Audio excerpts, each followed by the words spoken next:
All right, welcome to the deep dive. Today we're going to be looking at something that, on the surface, might seem pretty basic, the relationship between theory and observation in science. Yeah, But, for you, our philosopher in residence, we're going to peel back the layers and show just how much debate and how many unexpected twists there are in this seemingly simple idea.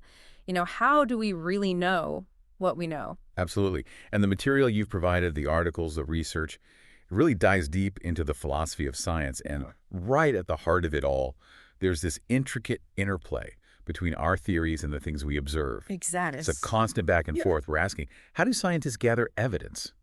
And how much do our pre-existing ideas affect what we even see as worth noticing?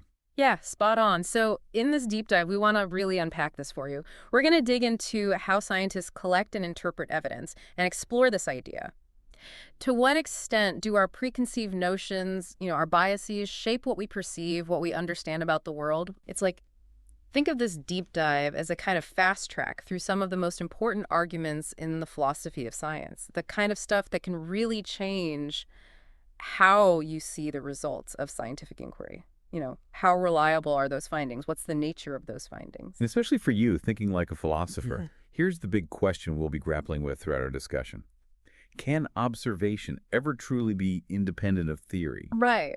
Or are our observations always colored, inevitably, by the lens of our assumptions?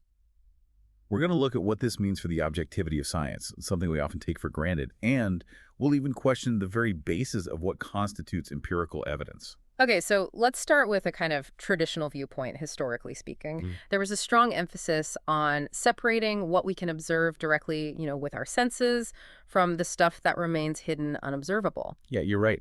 Think about the logical empiricists, for instance. Right. They were really focused on establishing a solid, untainted observational foundation for evaluating scientific theories. It was all about finding that bedrock of evidence. And a core concept here was the observation report, right? Yes. Supposedly, these were straightforward, unbiased descriptions of what was observed.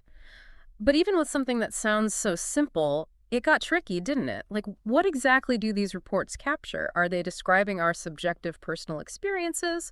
Or are they meant to be about these verifiable facts of the physical world? Things that anyone could, at least in theory, check and agree on. That's a really important distinction, a fork in the road, you could say. In the beginning, Hempel, one of these logical empiricists, was exploring what's called a phenomenalist account. Okay. The idea there was that observation reports were essentially describing the observer's sensory experiences, what you see, hear, feel. The logic was that you can be most certain about how things appear to you directly, not necessarily about an external reality that might be causing those appearances. So it's like saying, okay, I can't be 100% sure about that thing out there, but I can be sure about what I'm experiencing right now. Exactly. But it sounds like this ran into some pretty big problems, right? It did. For one thing, think about the language we have to express our purely subjective experiences. Right. It's pretty limited. How do you describe a feeling or a fleeting sensory impression precisely enough for it to be used to rigorously test a scientific idea? Yeah. Even more fundamental. If my experience is locked inside my mind, how can anyone else truly understand my observation report in the same way I do? Right. Imagine trying to judge the results of a physics experiment based solely on someone else's description of how the equipment looked to them. Not very reliable, is it? Yeah, not at all, especially when we're aiming for, scientific rigor and that shared understanding among scientists. So Hempel kind of changed his perspective then. He did. He later said that observation sentences should report directly observable facts, things that are intersubjectively ascertainable.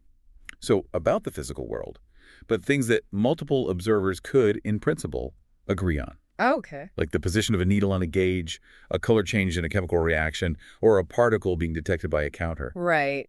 So things you can measure, quantify. Exactly. It seems like this idea of intersubjectivity is really important for the logical empiricists. Like, why was that such a big deal for them? Well, their main goal was to show how real scientific inquiry is different from things like propaganda or pseudoscience. Okay.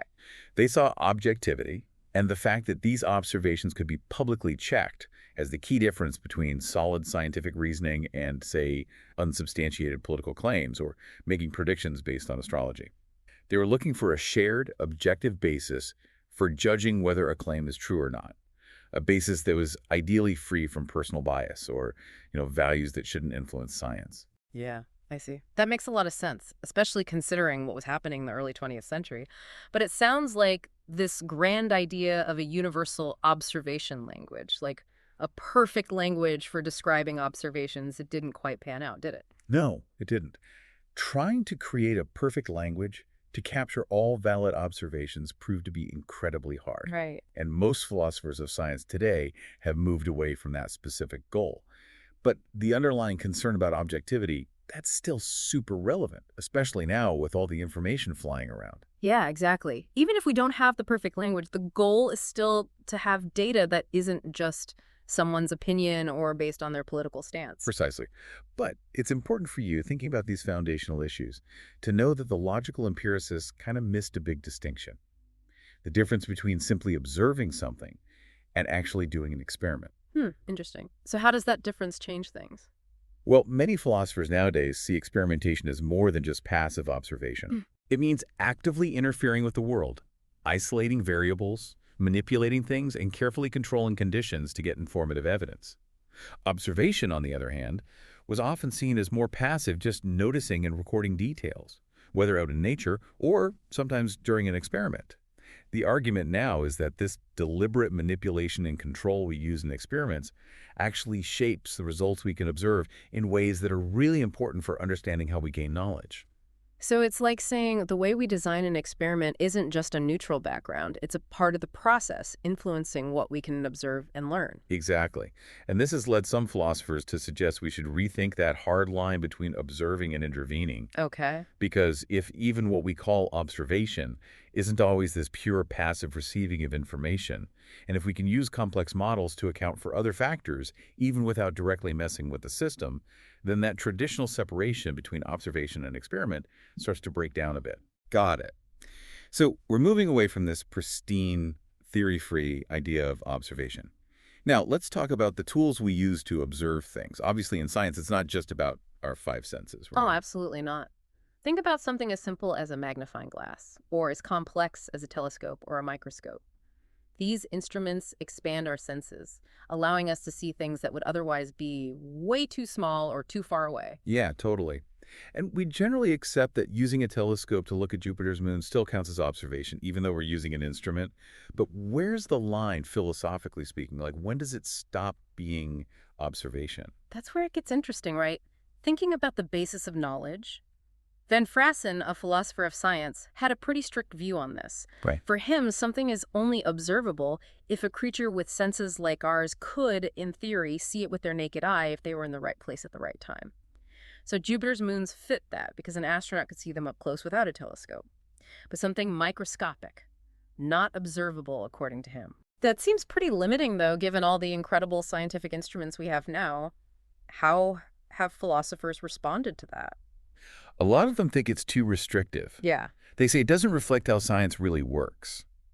And they question where you draw that line as instruments get more complex. And we can study things way beyond our direct sensory experience. Like, do high-energy physicists observe particles when they look at those bubble chamber photos or data visualizations? Yeah. They're not seeing the particles directly like we see a chair. Right. It's more like seeing the effects of the particles or traces they leave behind. So is that still observation philosophically? Well, some argue that these methods where we use instruments are more like tool use than direct perception. Hacking, for instance, says we don't see through a microscope like we see through a window. Okay. We interact with the world using the microscope. And Daston and Gallison, they talk about how much active interpretation goes into creating images from things like scanning tunneling microscopes. Right. Those let us see atoms, even manipulate them. So it's not so much passively receiving sensory data, it's more like actively investigating and interacting with the world through these tools. Exactly. Now, some philosophers do argue for a wider view of observation, one that includes these instrument-aided detections. Shapiro, for example, said that even detecting neutrinos from the sun, which takes incredibly complex methods, could be considered direct observation of those particles. It seems like this whole debate about what counts as observable might be sidetracking us from bigger questions about how we gain knowledge in science. I think that's where the conversation is heading. Yeah. A lot of what scientists study just doesn't interact with our senses in a way that we directly experience. The methods that develop suggest that a narrow definition of observability isn't the only way to get valid scientific evidence. That reminds me of Feyerabend's thought experiment. Oh, yes. Right. He said if we had a device that directly measured some theoretical quantity, we could test a theory against that output just as well as against, what people perceive with their senses. And there are historical examples, right? Absolutely. Yeah. Think about Helmholtz and measuring the speed of nerve impulses. Right. He was dealing with super short time intervals, way beyond what we can perceive directly. So he used a galvanometer to indirectly measure the electrical current associated with nerve impulses. Very clever. The needle's movement gave him the information, even though he couldn't see the current flow itself. So what we can see with our own eyes isn't always the best evidence. Not at all. Yeah. Sometimes instrument-generated data is actually used to check and even correct what people report seeing. The Rutherford and Pedersen experiment with the scintillation screen is a great example. Okay. Rutherford's colleague tweaked the setup without the observers knowing, essentially showing that Pedersen's reports of seeing flashes of light were unreliable. The instrument data revealed inconsistencies in those perceptions. So the key isn't whether we can see something with our own eyes. Right. It's about the causal link between the thing we're studying and the evidence and how good our methods are. Precisely. And this becomes even more obvious when you look at things like fMRI data in neuroscience. Okay. To get those brain images you see in papers involves a whole chain of events, from magnetic pulses to radio signals, and then lots of processing with algorithms. Our senses barely play a role in generating that data. We might look at the final image, but that image represents a heavily processed version of the brain activity. Exactly. The value of fMRI data is in the causal connection between what's happening in the brain and the data, and in the validity of all those transformations the data goes through. Right. Observability in the traditional sense, using our senses, isn't the main factor determining its scientific value. And you've probably noticed this shift in the language used in science, moving away from observation and observation reports towards broader terms like empirical data and empirical results. Yeah, for sure. So scientists talk more about data now. What does this shift in language tell us about how we think about scientific evidence? Well, while philosophers still use observation and observation reports, working scientists are mostly concerned with generating, analyzing, and interpreting data. By using this more general language, philosophers can move away from debates about what's strictly observational and focus on the real differences between how data is produced. Right. The important questions become, what does this data tell us about the world? How do we use it to answer our questions? How much can we trust the answers we get from it? That seems more practical and useful for understanding how science is actually done. We're focusing on the actual work instead of getting stuck in definitions. Exactly. And Bogan and Woodward, they made an important point about the often long and tortuous road between the raw data we collect and the claims we make about the phenomena we're studying. Right. Raw data is messy, full of variations, and affected by tons of factors. Yeah. We usually can't predict exactly what data we'll get just from the theory we're testing. And we can't just read off our theories directly from the raw data either. Like in Katz's experiments with nerve fibers. Perfect example. Yeah. The electrical activity he recorded was influenced by everything: his equipment, the electrode placement, the nerve itself, even vibrations in the lab. No single theory could account for all those influences on his data. So if scientists aren't directly testing grand theories against this messy data, what are they doing with it? They're using it to infer things about underlying phenomena. These are the more stable, regular patterns and processes in the world that we can predict and explain, like the melting point of a substance, the shape of an action potential in a neuron, the orbits of planets. Okay. Theories are usually evaluated based on how well they can predict or explain these phenomena, not every single noisy data point. That makes sense. So a theory about neurotransmitters doesn't need to predict the exact voltage reading at a specific time. It needs to explain the general relationship between neuron firing and neurotransmitter release. Exactly. Yeah. However, there's a philosopher, Sabina Leonelli, who argues that data isn't always tied to its original experiment. She says with careful documentation and what she calls packaging, data can be used in new contexts to answer different research questions. Oh, interesting. So it's not just the high-level conclusions that can be reused, but the data itself. Right. It can have a life of its own, like those Babylonian eclipse records being Yeah. used in modern astrophysics. Right, exactly. But even though theories often aim to explain phenomena, there are times when scientists do want to explain the data itself, especially if there's noise or outliers. Yes. So why is it important to understand the noise? Because knowing where the noise comes from can help us isolate the real signal that tells us about the phenomenon. Okay. Like knowing the difference between shot noise and thermal noise in electronics, Mm-hmm. misattributing those can lead to wrong conclusions. Yeah. And when it comes to outliers, those data points that don't fit, ignoring them without a good reason is a big no-no in science. It's basically cherry-picking evidence. Like Millikan and his oil drop experiment. Precisely. He left out a data point that didn't agree with his theory. It highlights how important it is to have good reasons for discarding data. Yeah. Outliers often need specific explanations, and understanding those is key to avoiding bias and making sure our findings are reliable. So we don't have to explain every tiny detail, but we do need to explain those big deviations from the expected patterns. Absolutely. So, for epistemology, the focus becomes understanding how scientists use this complex data to answer questions about the phenomena. Okay. This often involves causal analysis, using statistics, and being able to tell the difference between meaningful signals and noise. And that relies heavily on what we already know and our theoretical understanding. And statistics helps us untangle the effects of different factors and determine how confident we can be in our conclusions. Yes. The philosopher Elisa Bukulich talks about how data can be model-laden to make it more useful. This includes things like converting raw measurements into meaningful units, like temperature from a thermometer, correcting for noise, filling in missing data, scaling data to compare different magnitudes, and even combining data from totally different sources. Like combining ice core data and tree ring data to reconstruct past climates. Exactly. Bukulich also talks about synthetic data, which is artificially generated using simulations. Okay.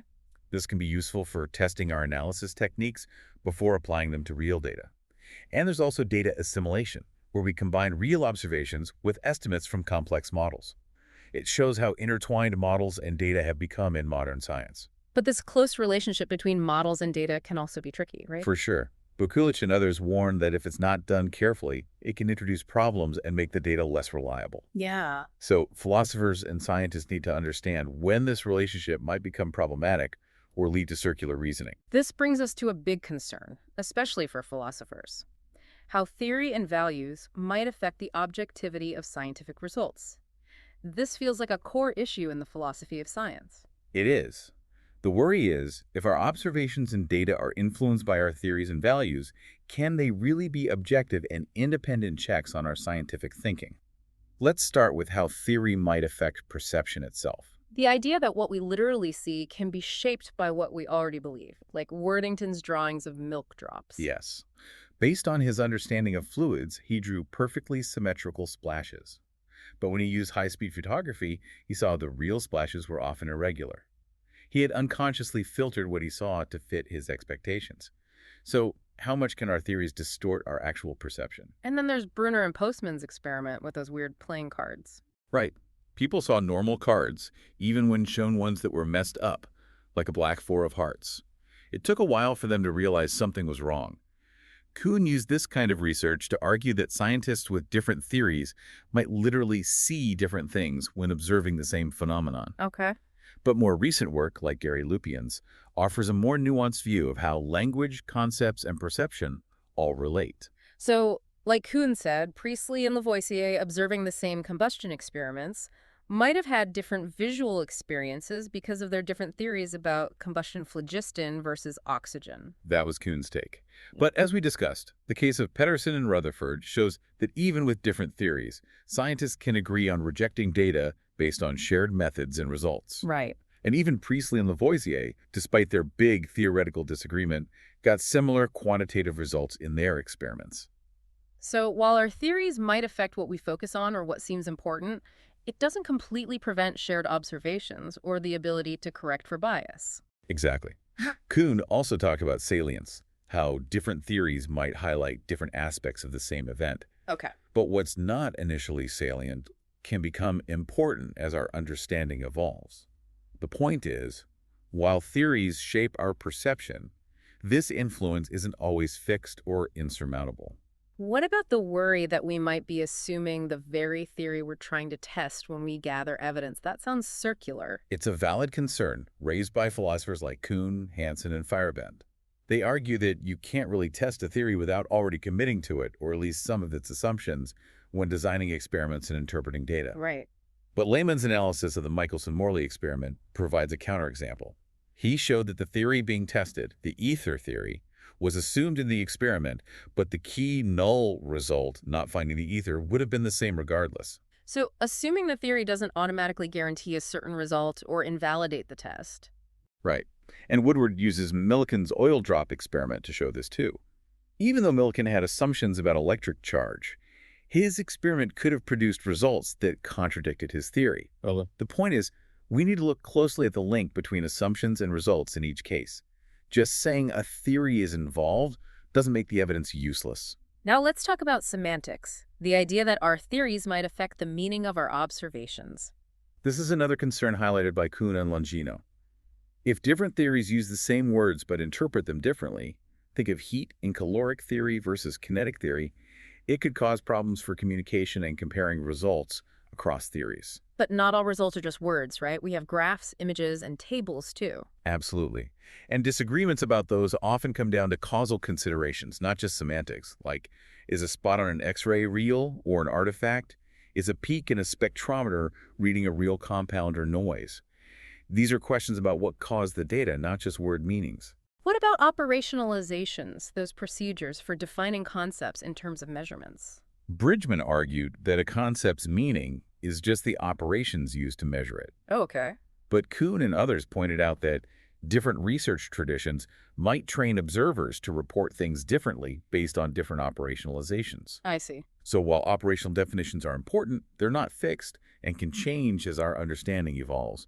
They're defeasible, meaning they can be revised. So even though theory can influence how we describe observations, the practical problem might not be as big as we thought, with causal factors often being more important. That's a good summary. Yeah.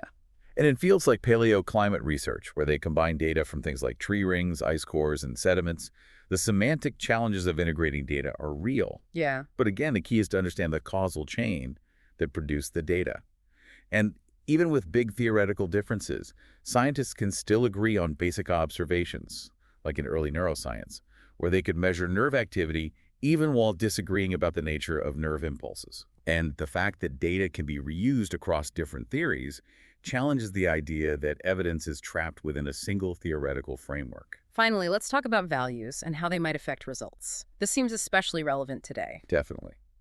The concern is that non-epistemic values, moral, political, social, economic tool, could bias findings and undermine objectivity. The value-free ideal aims to keep those separate from evaluating theories. But values are always present in science. Right? Absolutely. They are involved in choosing research questions, ethical treatment of subjects, even legal frameworks for data use. Indemann's example of home birth versus hospital birth research shows how values about what's harmful can affect conclusions from the same data. Right. It's not just about interpreting findings, but also what data we consider relevant and how we categorize things. So values being involved isn't the problem itself, it's how they're involved and whether they distort the search for knowledge. Exactly. Harding and others argue that the biggest danger is when values are so ingrained that they block alternative views or evidence. Anderson calls this dogmatism, like in divorce research focusing only on negative impacts, possibly due to traditional family values. Or Lloyd's work on macaque orgasm, showing how assumptions about female sexuality can affect research. But this dogmatism isn't inevitable, and it can be challenged over time. And values can be helpful too by revealing problematic assumptions. Exactly. Valuing a more inclusive understanding can help us see limitations in previous approaches and open up new possibilities.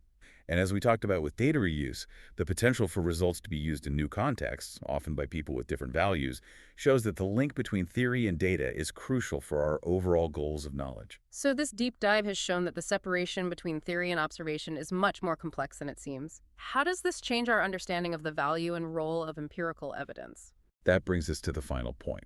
Evidence is essential, but the traditional ways of thinking about confirmation might need revising, given the connection between theory and observation. Like the hypothetico-deductive HD model, where we test theories by checking if their predictions are true. Yes, HD has problems like knowing what to blame when a prediction fails and the issue of irrelevant claims being seemingly confirmed. Okay. IBE and Bayesian confirmation theory offer more sophisticated frameworks but also have challenges. And some are skeptical about confirmation altogether. Right. Norton argues for a material theory of induction, saying support for our inferences comes from specific knowledge, not universal logic. Okay. And some even say evidence is more about constraining theories than confirming them as true. What about the idea of saving the phenomena? That's the view that theories don't have to be literally true, but should accurately predict, describe, or organize what we observe.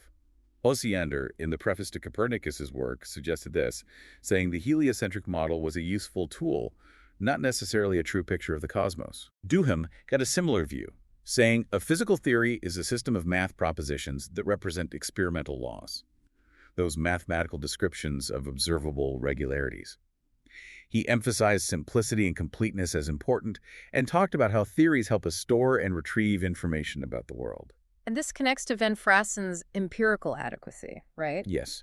He said, a theory is empirically adequate if it accurately represents everything observable. Okay.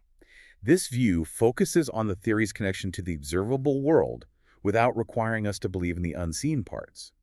But it raises questions about how to differentiate between theories that are just adequate versus those that are also true about the underlying reality. Right. Some say we need extra empirical virtues like simplicity to make that judgment, but Van Frassen and others are skeptical about that. So for you, our philosopher listener, we've seen that the relationship between theory and observation is way more complicated than a simple separation. This idea of pure objective observation is more of an ideal than reality. And this theory-ladenness isn't necessarily a bad thing. Yeah. In many ways, it's needed to understand complex results. Yeah. Scientists actively shape data through their theories, values, and choices. So given this, how should we, as critical thinkers and philosophers, think about justification in science?